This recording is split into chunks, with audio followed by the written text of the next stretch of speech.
वरदे हरी विठ्ठल श्री ज्ञानदेव तुकाराम पंढरीनाथ भगवान की जय। ज्ञानेश्वर महाराज की जय। संत तुकाराम महाराज की जय। गिरजी महाराज की जय। रामदास महाराज की जय। महाराज की जय। समर्थ महाराज की जय। हरे राम कृष्ण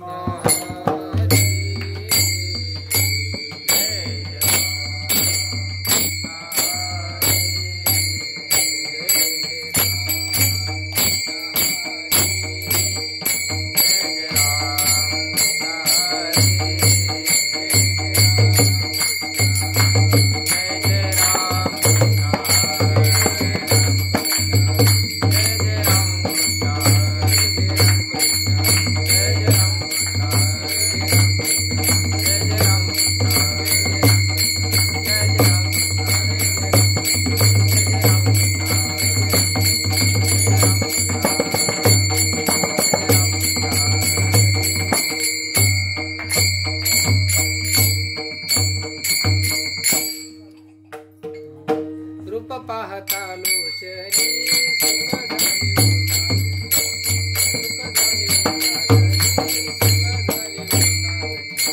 रूप पाहता लोचनी सुख झाले सुख झाले सुख झाले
साधु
साधू संत जीवलग गोमटे ते करा माझे भार ओझे तुम्हासे वंचिले ते पायापाशी नाही अशी वेगळे तुका म्हणे सोडिल्या गाठी दिले विधी पायासी गोमटे ते करा माझे भार ओझे तुम्हासे रंगा येई ओ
शरण हनुमंता तुम्हालो रामदूता काय भक्तीच्या त्या वाटा मज जावाव्या सुभटा नमिला गणपती माऊली सारा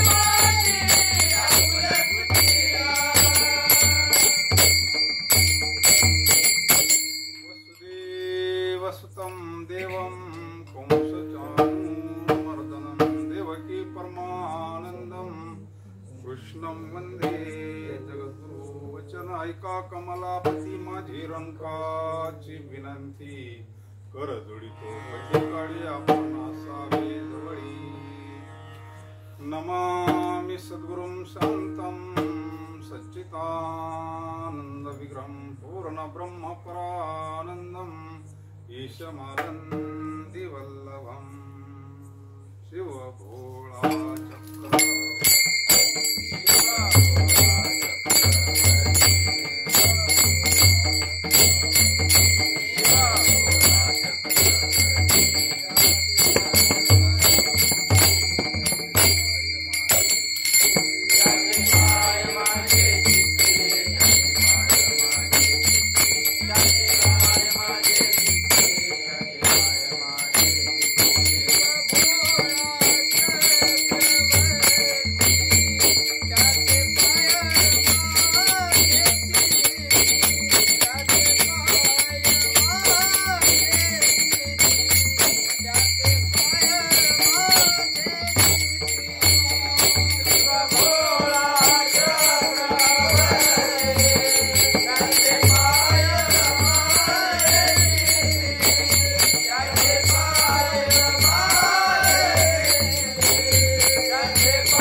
साधू संत जीवलग गोमटे ते करा माझे भार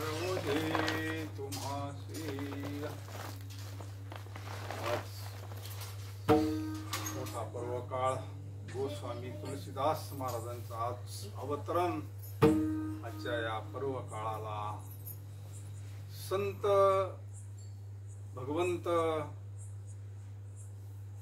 भगवान परमात्मा यदा यदा ये परित्राणाय साधूना विनाशाय दुष्कृतम धर्म संस्थापनार्थाय संभवामी युगे युगे भगवान परमात्मा येतात, संतही येतात.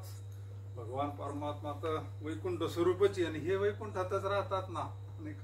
हे संतांचं येण्याचं कार्य काय. आता उत्तर भारतामध्ये जे जे मंडळी जाऊन आलेत ना काहीतरी निमताना, तिकडं कुठं मंदिरात जा, सगळ्यात जास्त मंदिर हनुमंतरायचे रामापेक्षा, आणि तिथं ग्रंथ फक्त तेवढा एकच रामचरितमानस आणि हनुमान चालीसा. हनुमान चालीसा सुद्धा ग्रंथच एक. हनुमान चालीसा हे सगळं तुलसीदास महाराजांचं आहे. म्हणून आपण थोडस एक संतांचं थोडं आपल्याकडून वर्णन घडावं, एक संत सेवा घडावी, भगवंताचं नामस्मरण घडावं. हाय बी एक नादची नादचे ना. आता एवढे अंधार पंधराचे आलेच त्यांना रावणाच काहीतरी आपल्याला भगवंताची सेवा घडन. यांनी प्रसाद बनवलेलाच आहे. करू आपण थोड्या वेळ सेवा.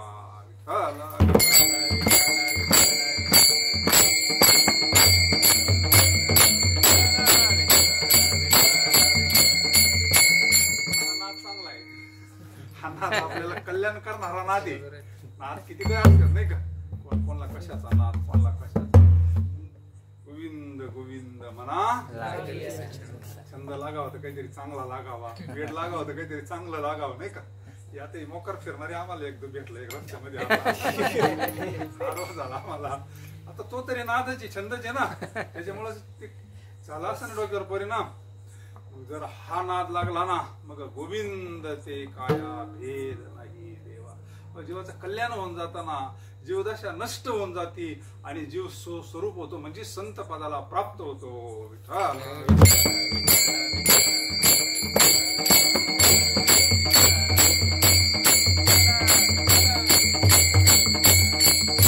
संत देवाशी अवतार आणि संताशी संसार असे प्रमाणे, पण दुहीचा विचार एक.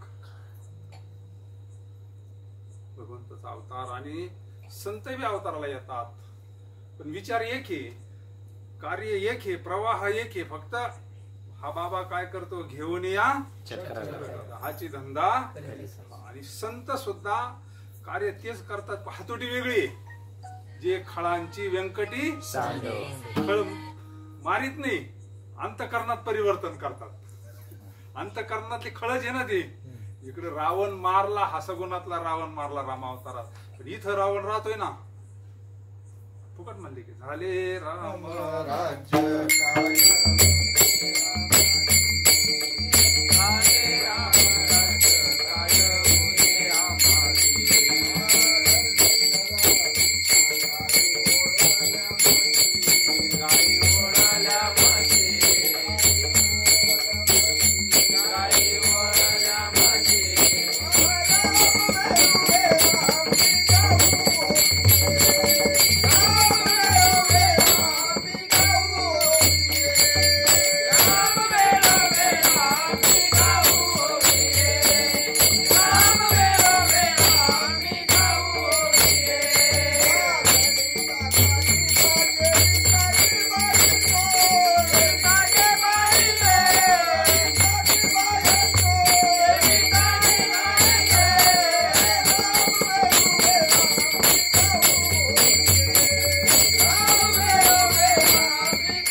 कार्य केलं जे रामावतारात केलं, कृष्ण अवतारात फक्त काय केलं, अंतकरणातलं. ते एक हिंदी भजन आहे, तेव्हा तरी एकच रावण होता म्हणले.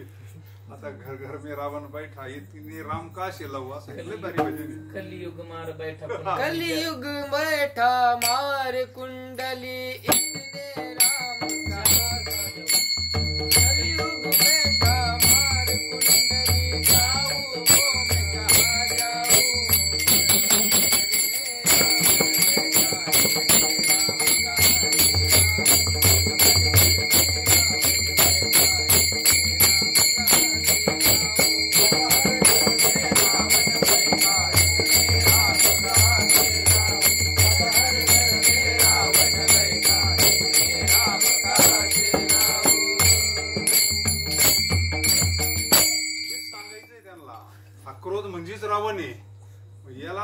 करता आता हे चक्र घेऊन नाही जमायचं माऊली म्हणले.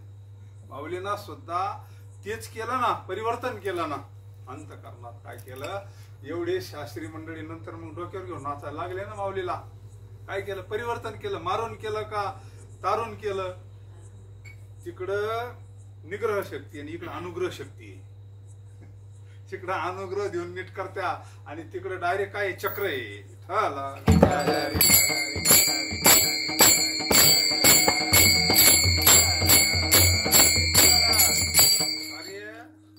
म्हणून जगद्गुरु तुकोबाराय प्रार्थना करतात देवाकडे. गोमट करा म्हणजे काय करा, गोमट करा म्हणजे चांगलं करा, गोमट म्हणजे कल्याण करा. आणि हे फक्त संत करू शकतात.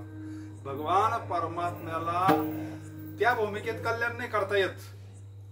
कल्याण करायचं ठरलं तर संताच्याच भूमिकेत यावं लागतं. प्रमाण पाहिलं आपण लोकले ज्ञानदेगी इथं जेनं ते कोणी अवतार पांडुरंगा किंवा तुकिता तोलनीशी ब्रह्म तुकाशी आले. माझ्या विठोबाचा कैसा प्रेम भाव आपणची देव. म्हणजे त्या भगवंताला संतांच्याच गादीवर बसून आपलं गोमट करावं लागतं. विठ्ठल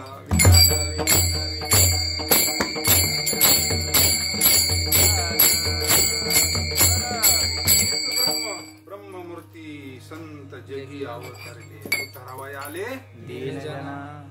तुलसीदास महाराजांचा एक थोडा आपण विषय पाहू.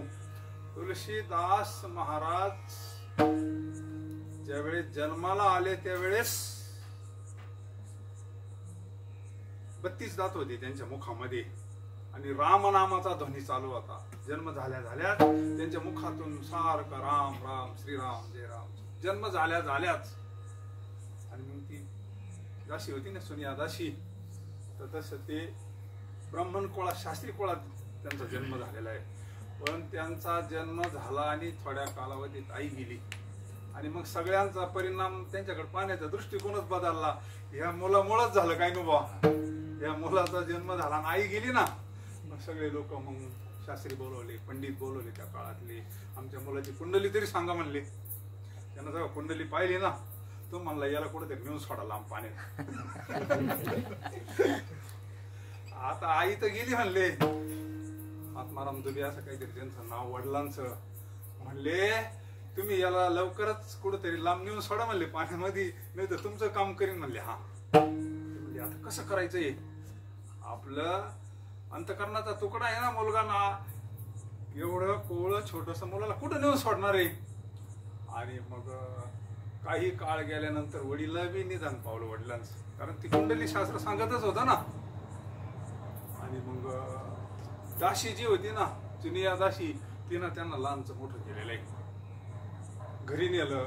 घरी नेल्यानंतर मग तिचा मालक म्हणले त्याची आईबाप गेले, आता आपलं काय खरं. आपला जर नंबर लागला तर तू याला पहिलं कुठेतरी नेऊन सोड. ती म्हणजे असं शक्य नाही म्हणले. हे शेवटी भगवंताचा प्रसाद आहे म्हणले. एवढं कोवळं छोटं मुलग, याच्या येण्यामध्ये त्यांच्या जाण्यामध्ये काय संबंध याच्यावाला, याचा काय दोष आहे त्याच्यामध्ये. त्यांचं आयुष्य संपलं असं. त्यांचं आयुष्य संपल्यानंतर काय विषय. मग त्या सुनिया दासी ना मालकाचं सुद्धा नाही ऐकलं, ते लहानचं मोठं केलेलं आहे तुलसीदास महाराजांना. आणि रामाचं भजन चालू, सारखं रामाचं भजन.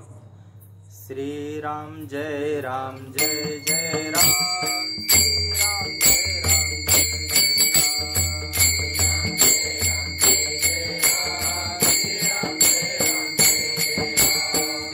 राम.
सारखं भजन जन्मताच भजन. मग ते सगळे गावाचे लोक त्यांना रामबोला म्हणायचे. त्याला नावच रामबोला ठेवलं.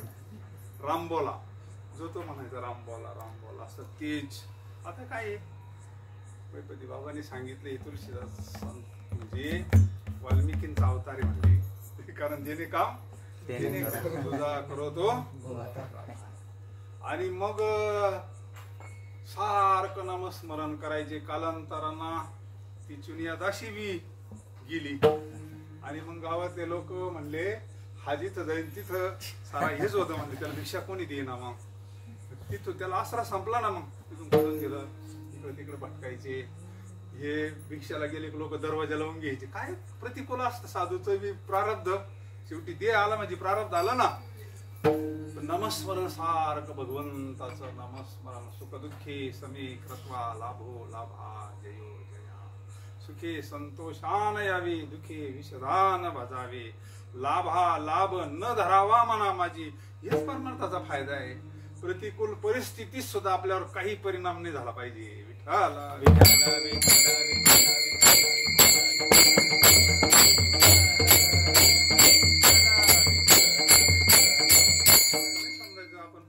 करतो म्हणून आपल्यावर काही येऊ नये.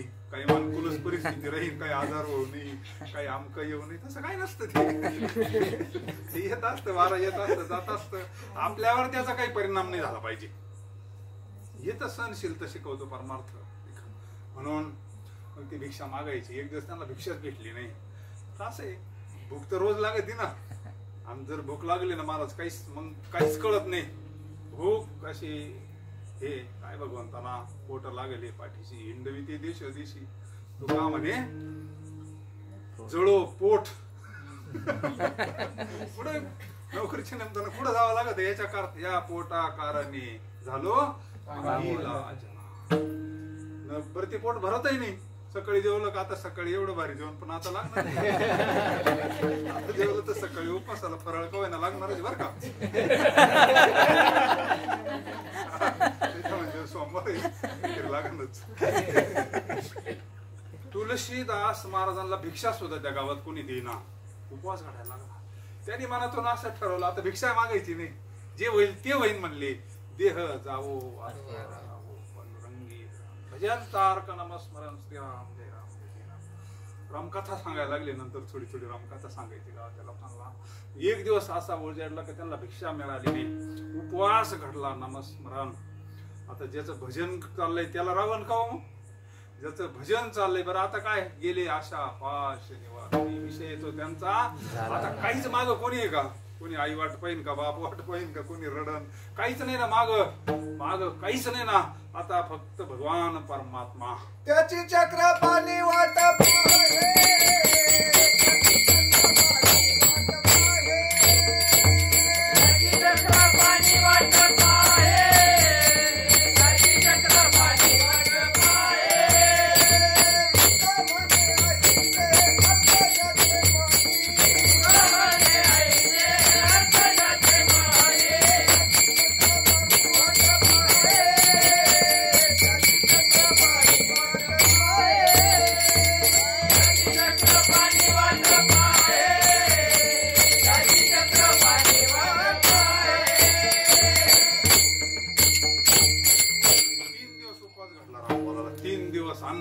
काहीच नाही.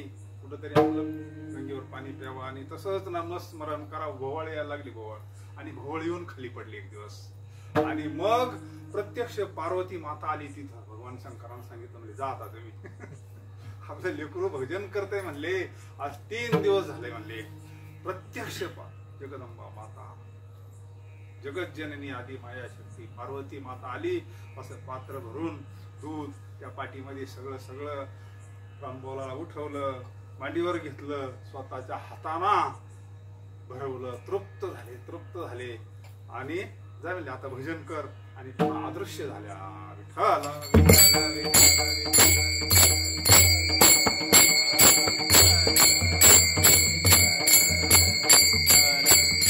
आई साहेबाचा प्रसाद म्हणल्यावर त्यांचं ते जीवनच बदललं ना. भाऊ सगळं जीवनच बदललं. दर्शन झालं आणि त्या प्रसादाना.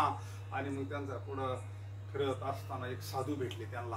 एक महात्मा ऐशी कर्म साम्य दशा विरेशा मग श्री गुरु आपेसा भेटीची पुण्य फळले बहुत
नामस्मरण कुठे घेऊन गेलं संतांपर्यंत घेऊन गेलं झालो सन्मुख तो कैसा संत चरण आज फिटले संताच्या ताब्यात जीव जर गेला ना त्याचं कल्याणच होणार महाराज संताच्या ताब्यात सापडला पाहिजे हा फक्त संताच्या कारखान्यात गेला पाहिजे ऊस जर तुमच्या हायवेवर पडला गाडी गेली तर तिची मातीच होईल भोगाच होईल ना बैलांना खाला तर काय होईल शेण होईल काय होईल दुसरं होईल तो जर कारखान्यात गेला तर साखर होईल मला साखर साखरेचं परत ऊस नाही होतो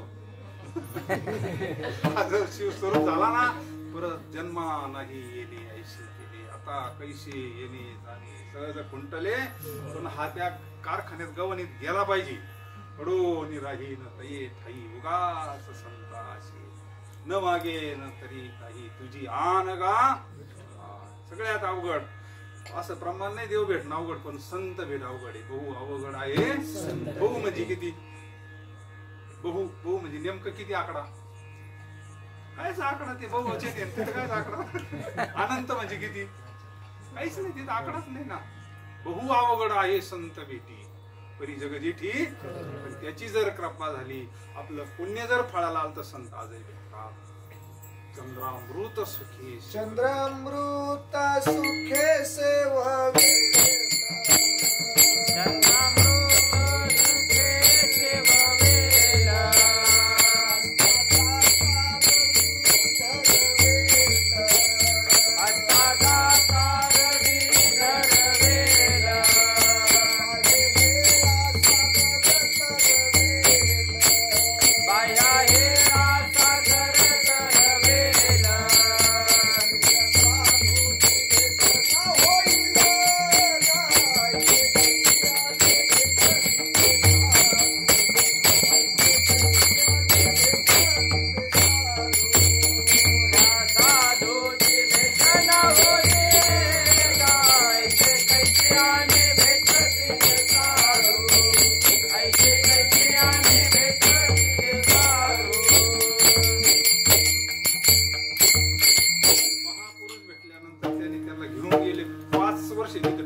आश्रमामध्ये रामनामाची दीक्षा दिली तू नुसतं राम राम करतो ना म्हणले आता श्रीराम जय जय राम श्रीराम जय जय या मंत्राचं नामस्मरण कर म्हणले रामायण त्यांना शिकवलं सगळं अभ्यास सगळं ज्ञानाचा उपदेश केला 5-6 वर्षामध्ये एकदम बेस्ट त्यांची जीवन यात्रा त्यांना रामायण रामकथा करायला लागले पुढे ते आणि मग म्हणले जाय आता तू धर्माचं कार्य कर ज्याची तू चाकरी करतो ना तो होता ग्रहस्थी म्हणले ज्याचं तू नामस्मरण करतो ना तो ग्रहस्थी म्हणले रामावतारामध्ये चरितम रघुनाथ शतकोटी प्रविस्तरम एक अक्षरम पुसा आशीर्वाद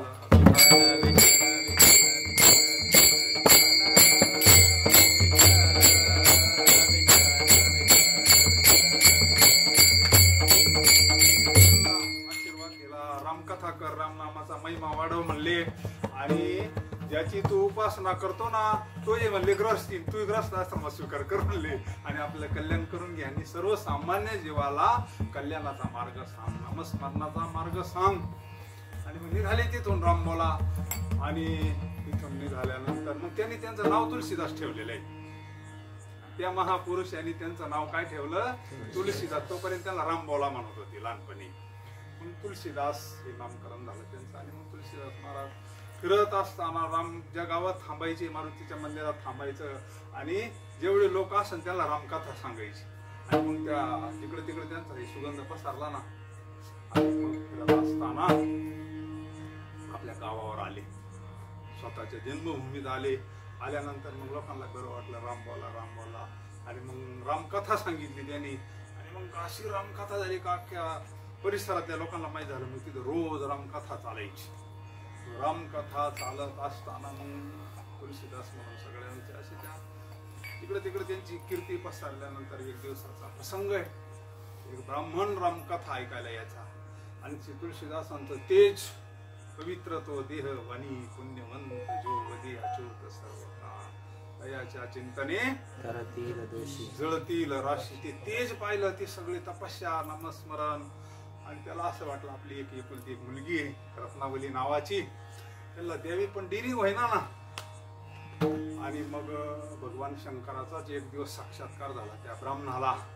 तुझी जी कन्या आहे रत्नावली ही तुलसीदासांना देऊन टाक म्हणले.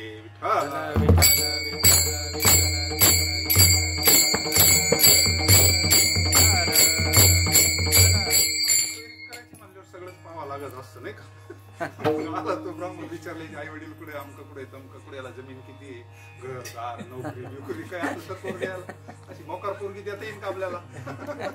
पाहिलं तर काहीच नाही ना, काहीच नाही म्हणले. हा फक्त कथा करतोय, फक्त धर्माचं कार्य करतो म्हणले. याला कशाला कशी पोरगी द्यायची. त्यांनी सांगितलं ब्राह्मणाची संपत्ती नसते पाहत, ब्राह्मणाचं ज्ञान हीच ब्राह्मणाची श्रीमंती असते.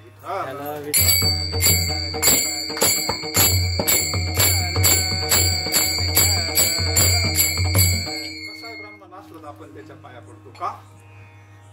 पृथ्वी तळीचे देव ते सावयव अवतार माझे ज्ञानेश्वर महाराज ज्ञानेश्वरी मंत्र म्हणतात. ब्राह्मणाला भगवान परमात्म्याला भगवान परमात्मा दर्शन घेतो, जगाचा मालक. त्याचं ज्ञान हीच तिची श्रीमंती असते. श्रीमंत लोकांच्या लोक पाया पडत्या का महाराजाच्या पडत्या का ब्राह्मणाच्या पडतात. पैसेवाल्याचे पडते कोण पाय का बरं. दैवी संपत्ती ब्राह्मणाकड. आपण जी ब्रह्म संपदा पाहतो ना हे ब्राह्मणाकड सगळे ब्राह्मण बर का. ब्रह्म जाणे तो ब्राह्मण.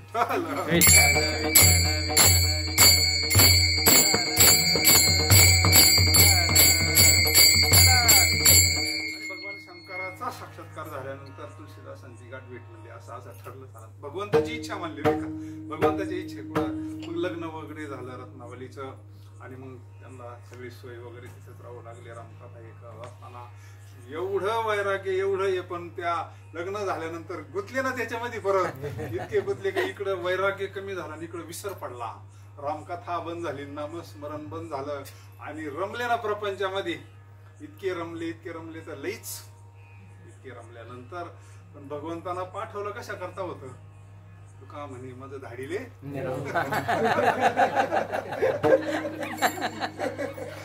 भगवंत बरा प्रपंच करून देईन. देव भक्ता लागे करून निधी संसार. तो सगळं वारंवार करून टाकीत असतो.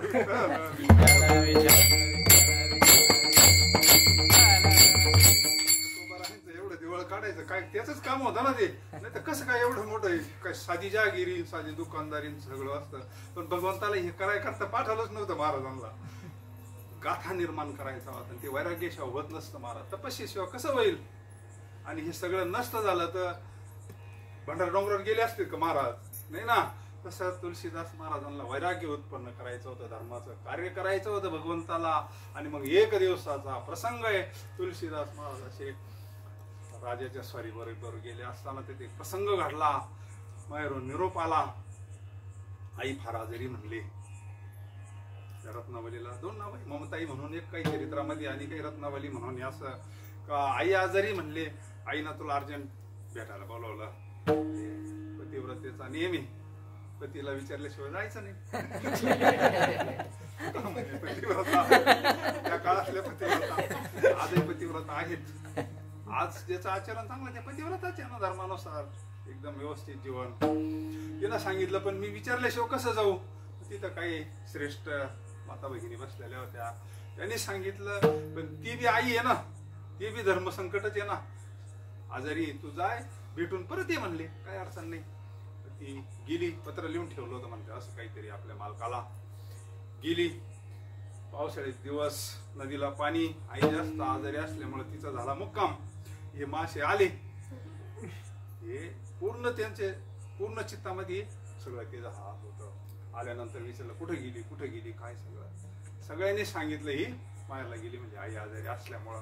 आता येणे थोडा दम धराव ना. माहेरला गेली मग एखादा दिवस तर दम धराव ना. यांना म्हणजे ते चित्तामध्ये विषय कसे असतात पहा. विषयामध्ये फार शक्ती. बरं एक एक विषय एकाला मातीत घालण्याची ताकद आहे. म्हणून चिरंजीव पद आपल्या करता लिहिलं बरं का. असं ना ते रोडवर धोक्याचं वळण, इथं घाटे, इथं अमक हे अपघातग्रस्त जागा. हे कशा करताय? सावधानतेचा इशारा आहे. नजर हाटी हा परमार्थ आहे.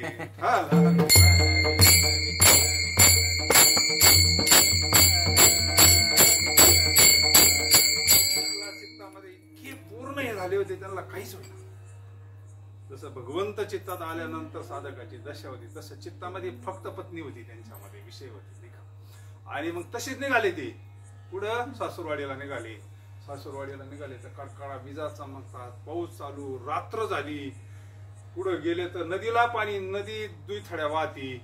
तरी थांबावा ना, पण नाही ना. चित्तामध्ये जर असं पेटलं तर असं होत असतं बरं. आणि तिथं काहीतरी असं वाद चाललं होतं त्यांच्या चरित्रात. त्यांना असं वाटलं लाकडाचं ओंड का असं म्हणून त्यांनी ते धरलं आणि त्याच्यावर बसले आणि पाणी वारीत वारीत असे बरोबर पलीकडे काढायला गेले.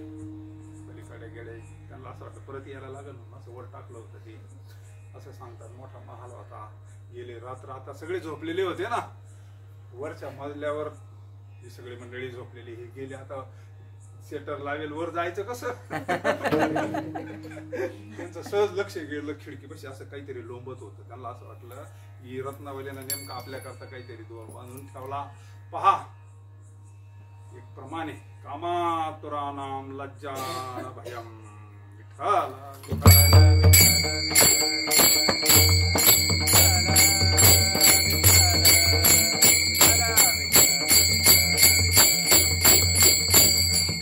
त्यावेळेस मग काहीच नाही. लज्जा न भयम झाल्यानंतर तिथं काहीच नसतं जात. आणि मग चढून वर गेले ते. त्याला धरून वर गेले. तिला उठवलं. तिनं देवा वर केला. पाहिलं विजा कडकडत्यात. नदी भरून चालली. एवढ्या रात्री तुम्ही आले कसे म्हणले इथं. तो नाही का दोर बांधून ठेवला. विकाची दोर बांधला. कधी पाहिलं असा काळा घोर साप लटकलेला होता. तुम्ही तर काळाच्या जबड्यातून आले म्हणले. मग ती बोलती त्यांना पण मग तुम्ही नदीतून कसे का आले म्हणले. एवढ्या रात्री एवढ्या विजा कडकडत्यात आणि कशाला आले. त्यांचा तो बराचसा असा संवाद झालेला आहे. त्यांनी तोपर्यंत म्हणतात असं हे झालं होतं. पहाट झाली होती. येऊन पाहिलं तर नदीच्या ते पाहिलं कशावर तर म्हणजे हे तर ते ओंडकं नव्हतं. एका स्त्रीचं प्रेत फुगून चाललं होतं त्याच्यावर बसून आले होते. आणि मग त्यांचा संवाद आहे. मग ती वैराग्य बोलत असते. तिनं सांगितलं याच्यामध्ये माझ्यामध्ये काय फरक आहे. ती श्रीचे ना म्हणले आणि मीच श्रीचे काय फरक. हाडमासाचं शरीर आहे ना. याच्यातलं नेमकं काय गेलं त्याचा तत्वज्ञानाचा उपदेश करते. आणि तू एवढ्या रात्री आला कशा करता. एवढं प्रेम जर त्या भगवान परमात्म्यावर जर केलं असतं तर इतकंच प्रेम जर त्या भगवान परमात्म्यावर केलं असताना जगाचा मालक तुझ्या समोर येऊन प्रगट झाला असता म्हणले विठ्ठला.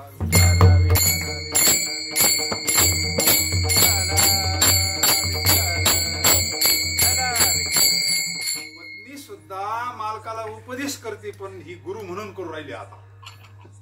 ही कोणत्या भूमिकेत आहे आता ही गुरु म्हणून आहे, आणि ते सुद्धा ऐकू राहिले शिष्य म्हणून. त्याला राग नाही आला.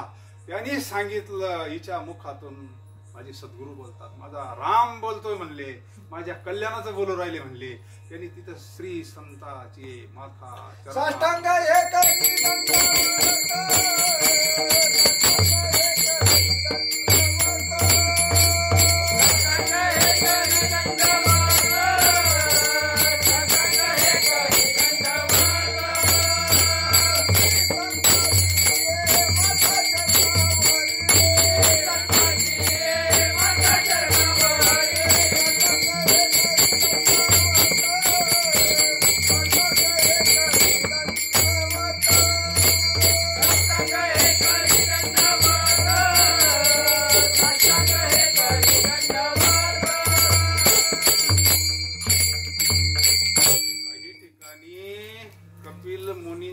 चरित्रामध्ये मुलाला आईला उपदेश केलेला आहे. चरित्र पाहतो मी कपिल मुनींचं चरित्र.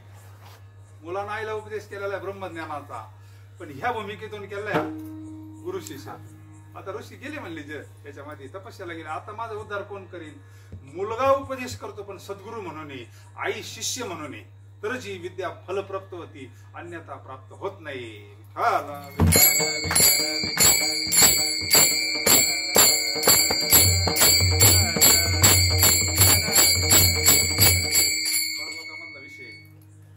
आत्मदेव ब्राह्मणाचा गोकर्ण उपदेश करतोय, मुलगा बापाला उपदेश करतो, आहे का नाही? असे लय प्रसंग आहे, पण आपल्याला वेळ नाही. इथं ज्या वेळेस उपदेश केला लगेच बदल झालेला आहे, अंतकरणात बदलला. ते म्हणजे मी आता नेमकं काय करू? म्हणजे गोमट करा. आता काय करा ते तुकोबाराय सांगतात प्रथम चरण. आता तुम्ही कृपावंत, आता तुम्ही कृपावंत, आता तुम्ही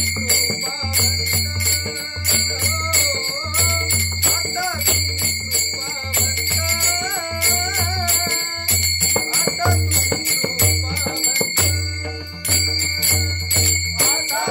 तुम्ही कृपावंत,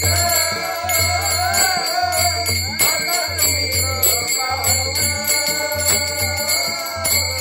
आता तुम्ही कृपावंत, आता तुम्ही कृपावंत, आता तुम्ही कृपावंत, साधू संत जीवलाग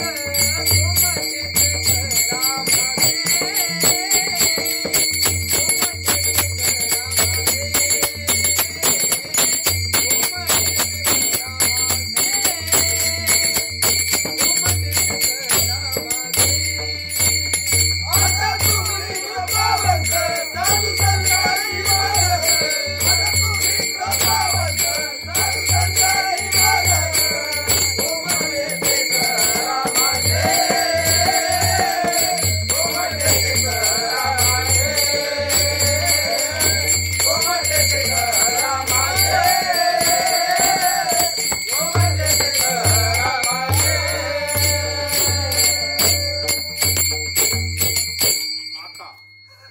आता शब्द कुठे वापरला जातो का व्याकरण? कुठं नाही. आता कोठे धावे म्हणजे आता हा शब्द कुठे नाही वापरला जात. महाराज म्हणते आता, कारण आता वैराग्य प्राप्त झालं. आता आपल्या पत्नीनं उपदेश केलेला आहे ना. आता एवढं प्रेम जे हाडामासावर केलं, माझ्यावर केलं, एवढंच प्रेम जर भगवंतावर केलं, आता तुम्ही कृपावंत साधू संत खरे जीवलग साधू संत आहे बरं का. जीवलग म्हणलंय. जीवलग कोणा म्हणतो आपण? आपण देहाच्या संबंधात इकडे आहे, पण जर आपण इकडे संबंध घेतला तर तुम्ही संत बाप कृपावंत, ते आपले माय बाप आहे. मग ते जीवलग नाही का आपले? जन्म दिला तिने आपल्याला. दीक्षा म्हणजे काय? दीक्षा म्हणजे नवा जन्म जाण भागवतकार सांगतात ना. आता तुम्ही कुणी जर पाहिलं असं, आमच्याकडे कार्यक्रम झाला अश्विलाचा, जैन असतात ना ते, हा ती मुलगी इंजिनियर मुलगी होती, पाहिलं ना ते? तिचं ते हे तरी पाहिलं असं, तिचं ते दाखवलं असं, मिरवणूक काढली होती मोठी. दीक्षाचा कार्यक्रम 3 दिवस अन्नदान चालू होतं. मोठी मिरवणूक आणि ती ट्रॅक्टर. आता नंतर ते कपडे बदलावं लागतात ना ते जैन दीक्षा घ्यायला.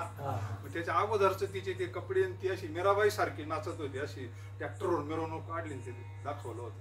कीर्तन वगैरे भजन अन्नदान चालू होतं. दीक्षाचा कार्यक्रम, नवा जन्म. दीक्षाला किती महत्व असतं. लग्नापेक्षा 10 पट खर्च केला त्या मारवाड्याना.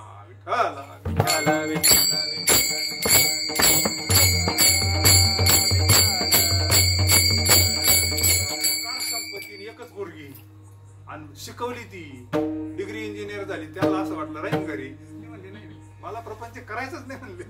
आणि 3 दिवस कार्यक्रम चालू होता दीक्षे करता. दीक्षा म्हणजे नवा जन्म जाणार. आणि मग हे आपले मायबाप नाही का, हा विषय आपला. साधू संत जीवलग त्यांना प्रार्थना करतात. आणि मग तुळशीदास महाराज निघाले ना तिथून. त्यांनी सांगितलं आता जोपर्यंत माझं गोमट होत नाही, जोपर्यंत मला भगवंताचं दर्शन होत नाही, तोपर्यंत मी आता परत येणार नाही. म्हणजे वैराग्य प्राप्त झालं, झडझडो निवायला नाही का. ये भक्तीच्या वाटेला या पावसी अभ्यंग निज धाम. बाकीचे गज आग्रह करत होते. मेवणी सासरी जाऊ द्या, चुकला संदाजी म्हणले, तिच्यावाला बोलली असं जाऊ द्या म्हणले. ती बोलली त्याच्यामध्ये माझं हितच म्हणले, माझं कल्याणाचं बोलले म्हणले. मला त्याचं काय नाही. जे निघाले ना डायरेक्ट काशीच गाठवली त्यांनी. काशीला गेले महाराज आणि त्यांनी तप सुरू केलं. तिथे फुट्या बांधली आणि रोज रामनामाचं सारखं नामस्मरण, तपस्या सुरू झाली त्यांच्यावर.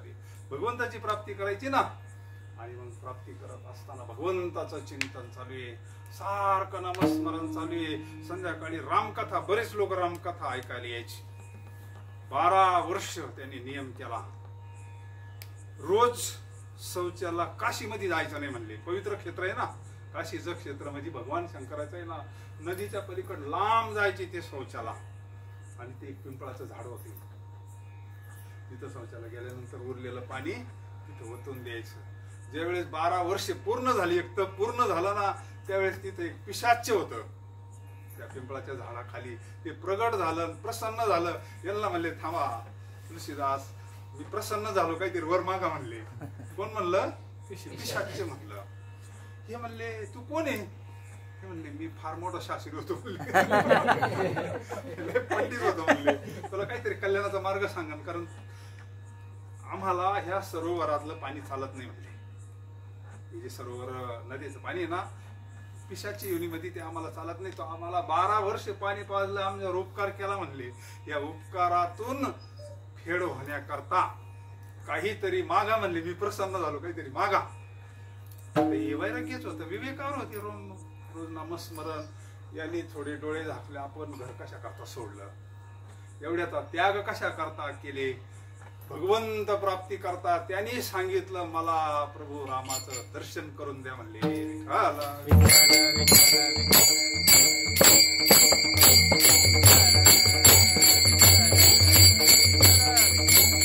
त्यांनी सांगितलं एवढी शक्ती माझ्यात नाही म्हणले. भगवंताची प्राप्ती करून देण्याकरता हरी प्राप्तीशी उपाय धरावे. संत एक वर फार मोठे. देवते संत, देवते संत, निमित्त त्या प्रतिमा. संत हे पद साधं नाही महाराज. त्याची संत, त्याची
काना टोना एका नामस्मरणा वाचू. ब्रह्मचैतन्य महाराज सांगतात ना, कलियुगामध्ये नाम अवतार आहे म्हणले.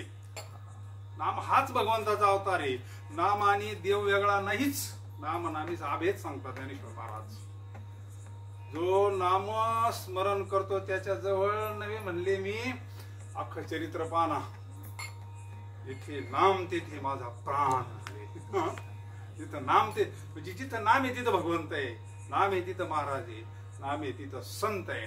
तेची संत ज्याचा विनती काही काना टोना का नामस्मरणा. त्या पिशाच्यानं सांगितलं हे काम फार अवघड आहे म्हणले. एवढी शक्ती माझ्यात नाही तुला भगवंताचं दर्शन करून देण्याची. पण मी तुला मार्ग सांगन म्हणले, उपाय सांगन म्हणले तुला मी. कारण माझं सुद्धा जीवन सगळं परमार्थात गेलं म्हणले. पण माझं अपूर्ण राहिलं काही कारणामुळे मला ही पिशाची युनी प्राप्त झाली. पण तुला मार्ग सांगतो म्हणले. 12 वर्षापासून तुझं रामायण चालू आहे म्हणले. नामस्मरण चालू आहे. तुझ्या रामकथेला एक वृद्धग्रस्त येतात म्हणले. सगळ्यांच्या अगोदर येतात आणि सगळ्यांच्या शेवटी जातात म्हणले. आणि सगळ्यांच्या समोर येऊन एकाग्र चित्ताना रामकथा ऐकतात म्हणले. त्यांचं दर्शन तू घे. त्यांचे चरण सोडू नको. तुला ते रामाचं दर्शन करून देतील.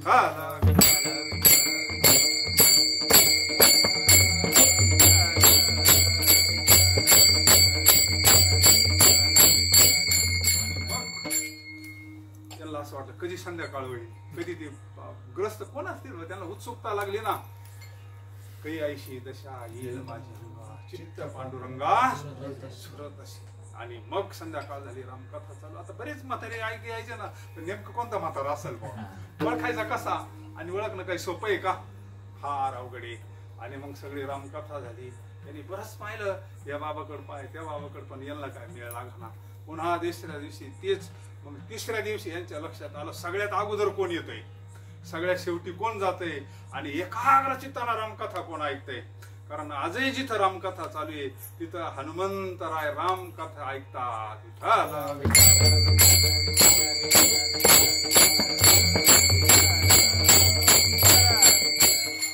कोरोनामध्ये रामकथा ऐकली वाचली ना, त्यावेळेस अनुभव घेतला महाराजांनी.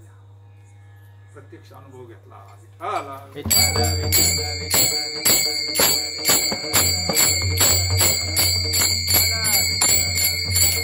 तो प्रसंग समोर आला. गांगाला असा सरसरून काटा येतो. आजही हनुमंतराय कथा ऐकायला येतात. हनुमंतराय चिरंजीवी. त्यांना दुसरं काही आवडतच नाही.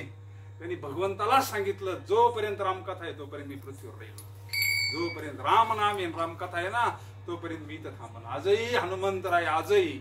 आणि मग सगळे लोक निघाल्यानंतर ते म्हातारे ग्रस्त काठी टेकी सगळ्या गेले तशी पाय सोडणार नाही म्हणले. आता त्यांनी बाबा माझे कशाला पाय धरतो, मला जाऊ दे म्हणले.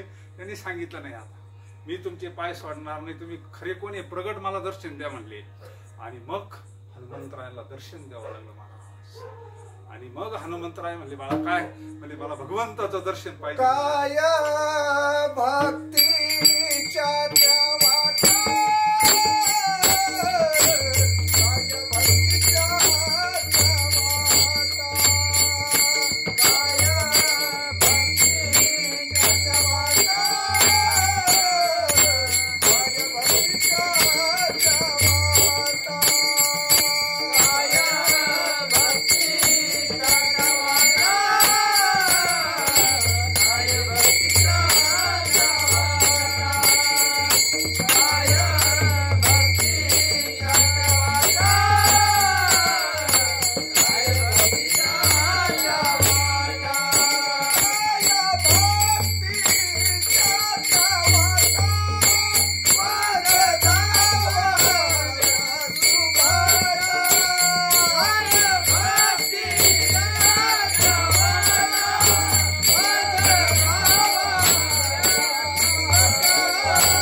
जो गेलेला तोच आपल्याला घेऊन जाईल ना.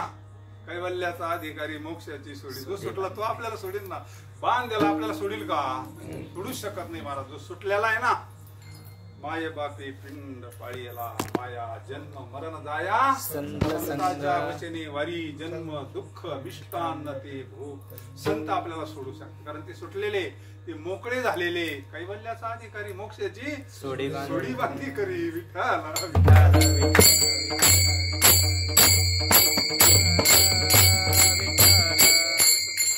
तिकडे नेऊन बांधायची कोणा इकडे. हे जसं सोडायचं सोपं आहे ना, तसं जीवाला सोडायचं काम संत करतात. कारण त्यांना सोपं आहे ना. सोपं उदाहरण आहे का नाही? किती सोपं होतं. शाळा एकाडे तिकडून तिकडे सोडतेच ना. तसंच अवघड काहीच नाही.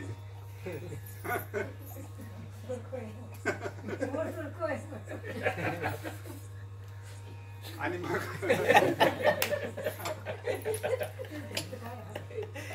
ठीक आहे म्हणले, बाळा तुला भगवंताचं दर्शन होईल. उद्या 12 वाजता तुला दर्शन होईल म्हणजे. कामदगिरी पर्वत आहे ना. आता केले असतील काही प्रदक्षिणा केल्या असतील जिथं भगवंताचं ते जेवढं रामायण घडलेलं आहे ना सगळं ते कामदगिरी पर्वताचं तिथं ते तुला दर्शन होईल म्हणले. चित्रकूटला गेले तिथं. आता गेले तेव्हा चित्रकूटला जाय म्हणले तू. आता तिथं तुला भगवंताचं दर्शन होईल म्हणले. इतकं वातावरण भारी आजही तिथं. तिथं गेलं का असं वाटते वानेर ते सगळं पाहिलं ना असं वाटतं आपण कुठे आहे म्हणजे नेमकं. म्हणजे तेच जे रामराज्यामध्ये वातावरण होतं ना तसं वातावरण आहे तिथं. मग गेले कामदगिरी पर्वतावर. पाहते वाट 11 वाजले, 11:30 वाजले, 11:45 वाजले, 12 वाजले. पुढं काय आता शब्द तर साधूच आहे. हनुमंतरायांना सांगितलं ना. तिथून राज ऐश्वर्यामध्ये 2 राजकुमार गेले. ते राज ऐश्वर्य सगळं ते त्यांचं ते रतन वगैरे हे काय त्यांचं दर्शन नाही, काही नाही. आपले पाहतात राम कोणी येतो रामाचं दर्शन कधी होते. त्यांना राम पाहिजे होता. धनुष्य बाणावाला राम लागत होता ना. आणि मग संध्याकाळी परत रामकथा संपली. हनुमंतरायाचे पाय झाले. तुम्ही म्हटले होते ना म्हणजे रामाचं दर्शन 12 वाजता कुठं झालं म्हणले राम लक्ष म्हणतो तो समोरून गेले म्हणले. तो त्यांच्या पाया नाही पडला म्हणले. राजवेशामध्ये मला कळालीच नाही म्हणले रामाचं भगवान परमात्मा असं म्हणून मला समजलं नाही म्हणले. आता मी काय करू. आता मला जोपर्यंत भगवंताचं दर्शन होत नाही तोपर्यंत मी पाण्याला सुद्धा स्पर्श करणार. मला भगवंताचं दर्शन पाहिजे म्हणले. होईल म्हणले उद्या घाटावर जाय म्हणले. आता चित्रकूटच्या घाटावर जाय. तिथं साधू संत महंत असतात. तिथं तुला भगवंताचं दर्शन होईल म्हणले. दुसऱ्या दिवशी सकाळी स्नान केलं आणि चंदन आणि मग पाहत्यात दृष्टात मला रामाचं आणि तिथे एक छोटस बालक आला असं बालक इतका तेज. आणि तुलसीदासांना म्हणले बाबाजी चंदन लगाव. त्याला कुठं कळत आहे कोण आहे काय. हनुमंतरायाला वाटलं आता खेळ होईल. काल तर 12 वाजता खेळ झाला. आता जर खेळ झाला तर मग काय भगवंत काय तिनं आपला ऐकायला मोकळा नाही म्हणले. हनुमंतरायाला सांगितलं म्हणून चालू आहे सगळे. नाही तर देव कोणाच ऐकायला तो का आपला गडीबिडी काय. भगवंताला सांगितलं होतं असा असा भक्त ये तो काय माय पाय सोडीत नाही. मी त्याला शब्द दिला तुम्हाला दर्शन द्यावं लागल. आता पहिला दिवस गेला. दुसऱ्या दिवशी भगवान परमात्मा आलेत ना. त्याला म्हणते बाबाजी चंदन लगाव तुलसीदासजी. हे काय हे ज्यांच्या नादात आहे ना ते पाहत्या सगळे. मग हनुमंतरायाला असं वाटलं तर याला कसं सांगावा. हा जगाचा बाप आहे तू धर याचे पाय. मग त्यांनी पोपटाचं रूप धरलं. त्या झाडावर गेले आणि तो हिंदी दुआ म्हटलेली पा. चित्रकूट के घाट पे भई संतन की भीड़ तुलसीदास चंदन घेशी तिलक देत रघुवीर विठ्ठल विठ्ठल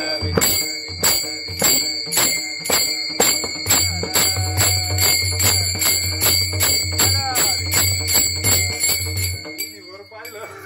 अरे आपल्याला सांगू राहिलं म्हणले. हिंदी भाषेमध्ये तो दोहा आहे. आपल्याला सांगू राहिला म्हणले चित्रकूटे गे घाट पे भई संतन की तुलसीदास चंदन गिर तिलक देत. अरे हाच भगवान परमात्मा मग धरले पाय. आणि मग भगवंताचा स्पर्श झाल्यानंतर मग सगळं स्वरूप ते सगळं भगवंताचा स्पर्श झाल्यानंतर काय मग भगवंताचं चतुर्भुज स्वरूपात दर्शन झालं. समाधान झालं. जीव पाहता लोचन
सांगितलेले. आता जे शतकोटी रामायण होतं ना संस्कृतात, ते कोणाला वाचता येत नाही, कोणाला कळतही नाही. ते जे वाल्मिकीने लिहिलेलं शतकोटी ते संस्कृत आहे सगळं, त्याच्यावर हे बाकीचे सगळे निरूप. आता तुम्हाला सोपं सांग म्हणले, सर्वसामान्याला समजन असं रामकथा सांग, राम नामाचा प्रचार कर आणि धर्माचं कार्य कर. आणि भगवान परमात्मा अंतर्धन पावले. विठाला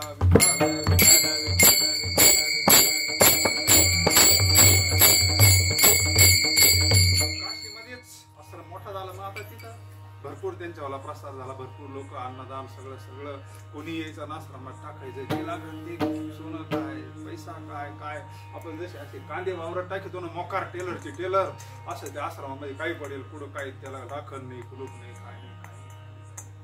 किती काही अन्नदान जे पाहिजे ते कोणाला असं मुक्त आश्रम. एक दिवस दुपारी असे दोघं जण आणि त्यांनी पाहिलं सगळं. आलं म्हणजे आपण ना घेण्या देण्याचं इकडे तिकडे कुलप तोडून चोऱ्या करून मार खाय मोकार पडेल. बरं याला कोणी राखा नाही ना म्हणले, कशाला यांना द्यायचं काय म्हणले. थांबा आपण इथं रात्री थांबू आणि रात्री 2 पोते भरून घेऊन जाऊ, आपली कायमची गरिबी हटना म्हणले. यांनी ठरवलं असं. आणि मग तुलसीदास महाराज काय सगळं भगवंताचं म्हणून, सगळं रामाचं म्हणून. आणि मग 10 वाजले, 11 वाजले, 12 वाजले, रामकथा झाली, सगळे भजन पूजन सगळे झोपल्यानंतर 12:30ला येणे कार्यक्रम सुरू केला. मध्ये आले 2 पोते भरले आणि उचलले आणि निघाले गेटवर. तर गेटवर 2 असे घोडे स्वार धनुष्य बाण घेऊन लगेच गेटवर यांच्यावर बाण सोडायला म्हणजे येताना तर कोणीच नव्हतं म्हणजे. येताना तर हे सगळं मोकळं होतं ना. आता कसं म्हणजे आता आपल्याला काय जागे होतील सगळे, हेच जाऊन देणार नाही म्हणजे आपल्याला. दुसऱ्या गेटला जाऊन तिने ते गोणे घेतले. दुसऱ्या द्वाराला गेले तर तिकडे बी उभ्याची धनुष्य बाण लगेच असे बाण लावून 2 घोडे स्वार. तिसऱ्या दरवाजाला गेले तिकडे ते, 4थ्या दरवाजाला गेले. मग सांगितलं आता काय आपल्याला हे जाऊन देत नसतात. असं करता करता पहाड झाली. शिष्यमंडळ उठलं काकड्याला, मग पाहिलं हे तिथंच ना. आणि मग धरा म्हणली चोरी असं हे. तोपर्यंत ते अदृश्य होऊन गेले. आणि मग यांना आणलं, थोडं मारलं. गुरु महाराजां पुढं, तुलसीदास महाराजांपुढे आपल्या सोडून नेत होते असं तसं. अरे काय नाही म्हणले, तुम्हाला काय लागेल तेवढं घेऊन जा याला सोडा म्हणले. याला कशाला मारतात म्हणले. नाही हे सगळं भगवंताचं आहे, सगळं रामाचं आहे म्हणून म्हणले. तुम्हाला काय लागेल ते घेऊन जा. अंतःकरणात परिवर्तन झालं महाराज म्हणले. आम्ही आयुष्यभर चोऱ्या माऱ्या केल्या, लुटमार केली, पाप केला, आता आम्हाला पश्चाताप झाला. आता आम्हाला माळी घाला, रामनामाचा उपदेश करा आणि आमचं गोमट करा. विठ्ठल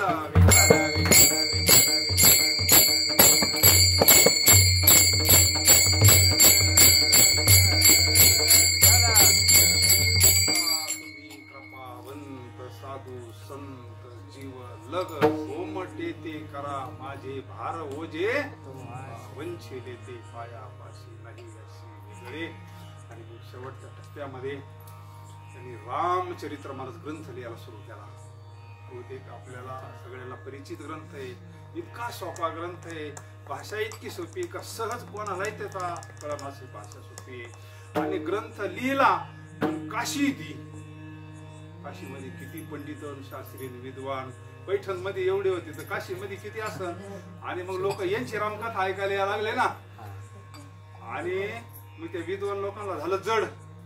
तुम्ही कुठं जातात म्हणजे तुलसीदास महाराज ग्रंथ लिहितात म्हणजे संस्कृत मध्ये नाही म्हणले, हिंदी मध्ये, मराठी मध्ये, हिंदी मध्ये. आणि मग ते म्हणले तुलसीदास महाराजांनी जो ग्रंथ लिहिला, आमचं संस्कृत काय करायचं म्हणले पंडितांनी.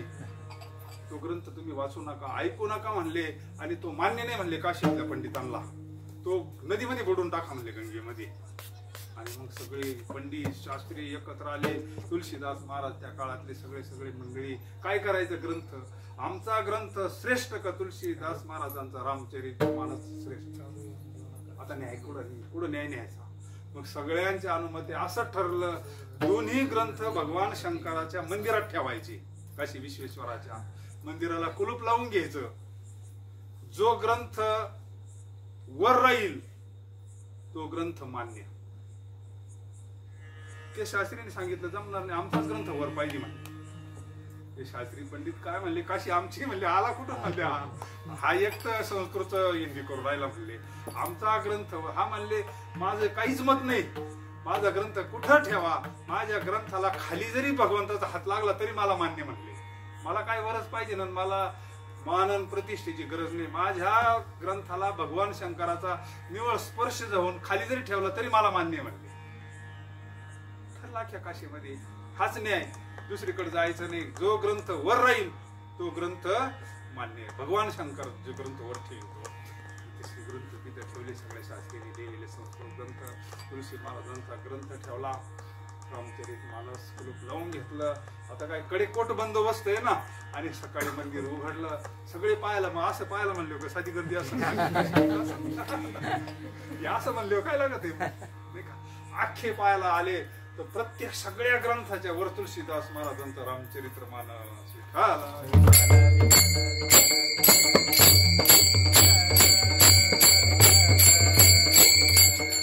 पंडितांनी सांगितलं या ग्रंथाचं नाव रामचरित्र मानस ठेवा म्हणले. आणि तुळशीदास महाराज फार मोठे संत आहे, त्यांची बिन ग्रंथाची अख्ख्या काशीमध्ये हत्तीवरून मिरवणूक काढा म्हणले.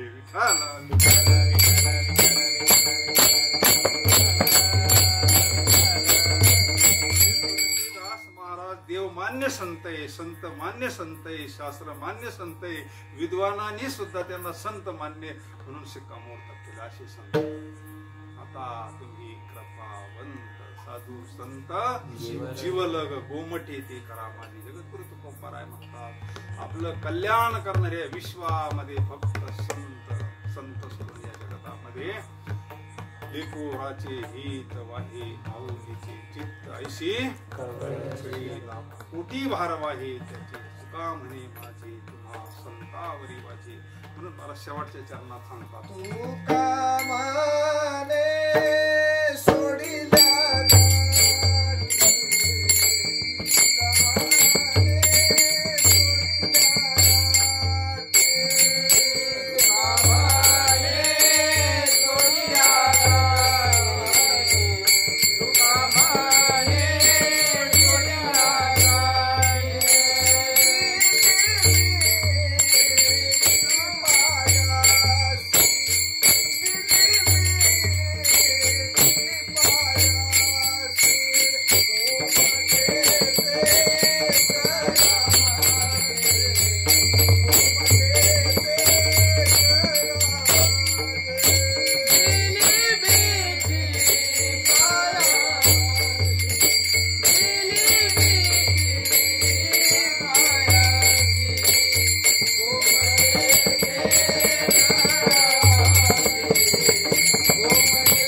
सोडिल्या कोणत्या गाठी तेवढंच म्हणतात पाहिजे आपल्याला. तुका म्हणे सोडिल्या गाठी दिली मिठी भगवंत स्वरूपाची मिठी देणं. गाठी म्हणजे नेमकं काय अर्थ घ्यायचा आता सगळे मंडळी. मी देह या वृत्तीवर होतो आपण, मी देह या भूमिकेवर होतो आपण अज्ञानामध्ये. देहच आपलं स्वरूप आहे आणि संत आपल्याला ह्या भूमिकेवर नेऊन घालतात.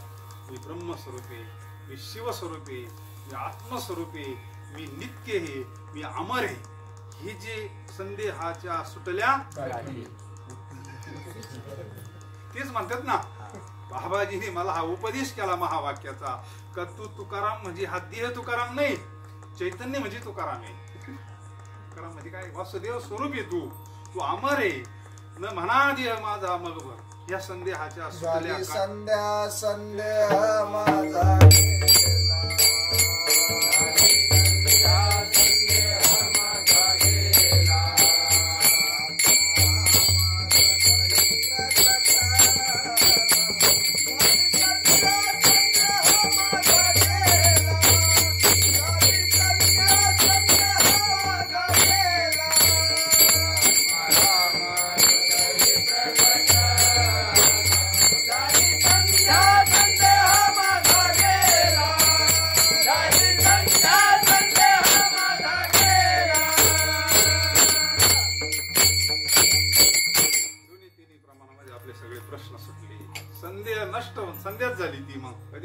आत्माराम ज्यावेळेस आपल्याला अनुभूती येते ना, चिंतन करता करता करता तो दिव्य आनंद, तो ब्रह्मानंद, त्यावेळेस कंठी प्रेम दाटे नयनी नीर लोटे हृदयी प्रगटे, तो भगवान परमात्मा भावाच्या रूपात प्रगट होतो. हेच भगवंताचं दर्शन, ते त्याचं वास्तव स्वरूप आहे.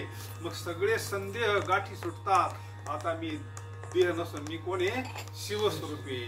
मग पोटी झालो शीतळ, मग आला शीतळ शांतीचा वारा, तिने सुख झाले या.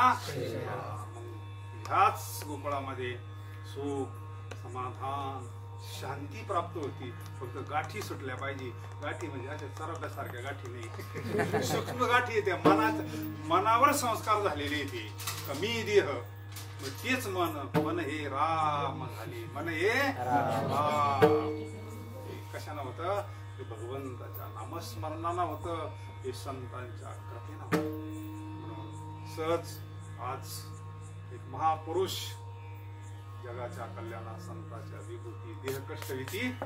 संत ही सगळ्यांचेच असतात, संत ही सगळ्यांचेच असतात. संतांच्या ठिकाणी याचा याती धर्म नाही विष्णुदासा, निर्णय तो ऐसा वेद. असे तुलसीदास महाराजांचा जन्मदिवस सहज म्हटलं काहीतरी त्यांचं थोडं आपलं निदान, आपली वाणी पवित्र व्हावी. त्यांच्या नामस्मरणाना आपलं तुका म्हणे पापी जाती. कारण संताचं जर केलं तेही मज प्राणा परवती आवडती, भक्त चरित्राते प्रशंसेती. देवाला फार आनंद होतो एखाद्या संताचं चरित्र सांगितलं, ऐकलं, त्यांचा पुण्यतिथी, त्यांचा जर उत्सव केला ना, देव प्रसन्न होत. तेही मज प्राणा परव. देव म्हणते मला ते प्राणापेक्षा आवडतात. ते संत चरित्राते सहज योग आला. मनाचे संकल्प झालेली सेवा संत तुलसीदास महाराजांच्या चरणी, समर्थ सद्गुरूंच्या चरणी समर्पित. विठोबा रखुमाई